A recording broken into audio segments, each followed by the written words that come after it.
You're listening to Civic Media. You can tune into any of our live shows on any radio station across the state with the Civic Media app. Find us in your phone's app store and listen anytime, anywhere. This is your WGBW Daily News Roundup for the Talk of Green Bay, 97.9 FM and 1590 AM. For 97.9 WGBW News, I'm Lisa Hale. Gas prices are continuing to fall in Wisconsin, but are going up slightly nationally. In Wisconsin, it will cost you an average of $2.88 a gallon for gas, a decrease of 4.1 cents per gallon from last week. Nationally, the price has risen almost a cent to $3.10 a gallon. Patrick DeHaan, the head of petroleum analysis at Gas Buddy, said oil prices are hovering around the $65 a barrel range, and gas demand is easing up as the summer wanes. He believes we'll continue to see a decline as we approach Labor Day, as long as there's no hurricane activity to disrupt supply. In Green Bay, the average price for a gallon of gas is $2.82. In Appleton and Oshkosh, it's $2.80. The United States Department of Justice is suing a Green Bay area landlord alleging he and his business violated the Fair Housing Act by discriminating against tenants based on sex. The civil complaint filed against David Jones and D. Jones Properties, LLC, alleges that he engaged in severe, pervasive, and unwelcome sexual harassment of a female tenant, making unwelcome sexual comments, grabbing the tenant without her consent, and entering the tenant's home without her permission. Finally, taking adverse housing-related actions against the tenant when she asserted her rights under the FHA.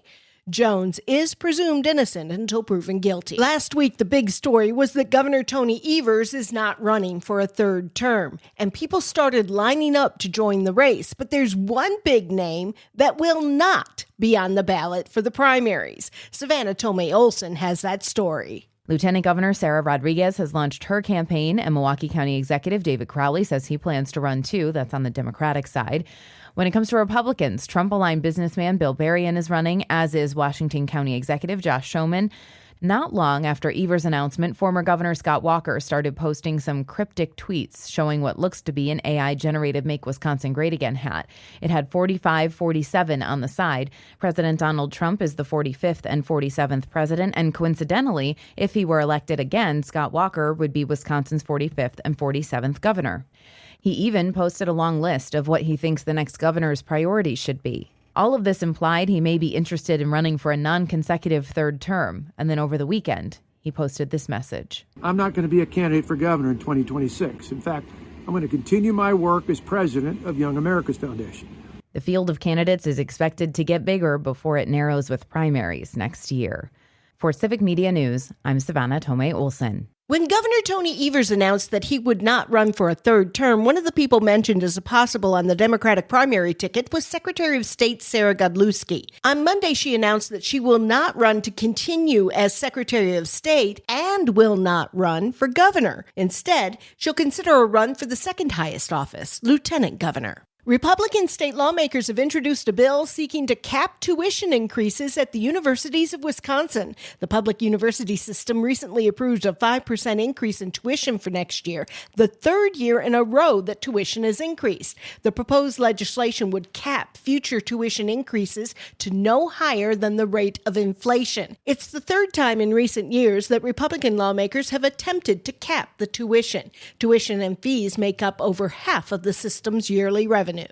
It's been so hot that you have to watch the pavement while you're driving. Brittany Merlot reports. A smooth ride can quickly turn bumpy and dangerous. And here's why. When something's heated, molecules begin to vibrate and move more, making more space between them, expanding. And pavement slabs do just that and push against each other. Called a pavement buckle, it can sometimes blow up. It can happen on local roads and even on the interstate. If you are going at high speeds, depending on the severity of the buckle, it can cause the car to go in a different direction, or you might go over it and wonder, like, what was that? Because you might feel a little heat from the road. That's Rebecca Simkowski, the director of Wisconsin Department of Transportation, Bureau of Highway Maintenance. So it is a safety concern. when people hit those. Unfortunately, we don't know when it's going to happen. They're difficult to predict. I mean, if we could predict them, I think we would take some safety precautions, but at this time, we just don't know when it's going to happen. Try not to drive over a buckle if possible. Instead, slow down and get into another lane. We really want them to be safe. And if there is a condition that they see, or, they can report that, and we'll try to get that addressed as soon as possible. And then I mentioned 511, that information, when roadways are closed or there's issues, we'll post those so they can always be aware of what's happening in their area. Good news, relief in the temperature surges in on Wednesday, and crisper, cooler, sunny conditions will prevail. For Civic Media News, I'm meteorologist Brittany Merlot. I'm Lisa Hale, 97.9 WGBW News. For news anytime, log on to WGBW.FM.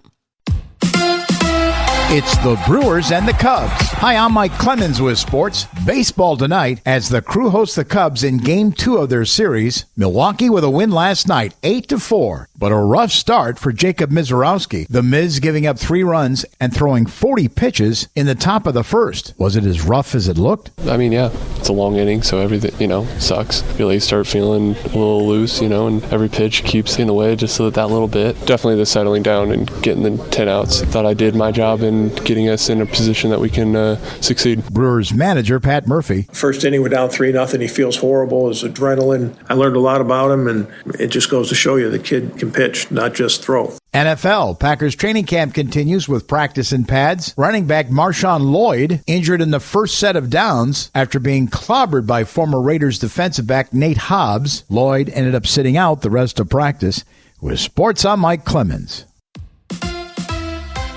On your entertainment beat, I'm Pete Schwaba. As far as episodic TV goes, nothing gets me more excited than a well-done cop show. There have been 2 spin-offs so far from the Amazon Prime cop show Bosch, a show about a stubborn, uncompromising police detective played by Titus Welliver. In a new cop show, Welliver heads up the cast in Westies. According to Collider, Welliver plays Glenn Keenan, a Vietnam vet and gritty beat cop. The story is set in the early 80s in Hell's Kitchen in New York and follows the Westies, a real-life Irish street gang, as they try to carve out a piece of the action despite being a much smaller force than the Mafia's 5 families of New York. Welliver calls his character deeply corrupt and very dark, but also nuanced. Joining him in the cast are J.K. Simmons, Tom Brittney, Jessica Francis Duke, and just added additions Sarah Bolger and Stanley Morgan. The Westies will drop on MGM Plus sometime in 2026. Phineas and Ferb are coming back in 2026. Season 5 is currently on the air, but it's being called a revival. At Comic-Con last week in San Diego, the producers celebrated said revival of the Disney show, which launched 10 new episodes June 5th, and announced that the next batch of episodes will drop next year. Phineas and Ferb debuted in 2007, but went off the air in 2015. The USA Network has announced it has canceled Resident Alien, despite the show carving out a nice following over its 4 seasons. The announcement was made right before the season 4 finale last week. The sci-fi comedy is about an alien who is also a doctor in a small town and tries to conceal his identity.